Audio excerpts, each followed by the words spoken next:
গতকাল 15ই আগস্ট ৮০তম আমাদের স্বাধীনতা দিবস ছিল। তাছাড়াও ছিল আমার জীবনের একটা ভীষণ প্রিয় দিন, যেটা ছিল আমাদের দুজনের অ্যানিভার্সারি।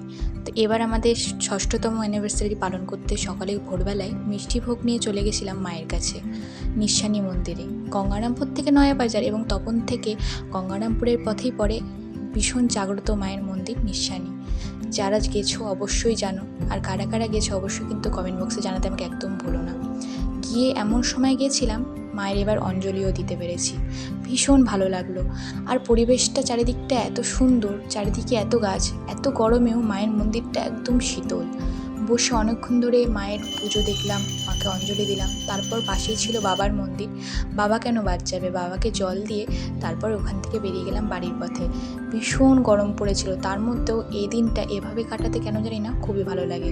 তোমাদের আমার ভিডিওটা কেমন লাগে অবশ্যই জানিও, আর আমার চ্যানেলটাকে কিন্তু সাবস্ক্রাইব করতে একদম ভুলো না। আজকের মতো এতখানি, আর আমাদের জীবনটাকে এগিয়ে নিয়ে যেতে তোমরা সবাই আশীর্বাদ করো। টাটা।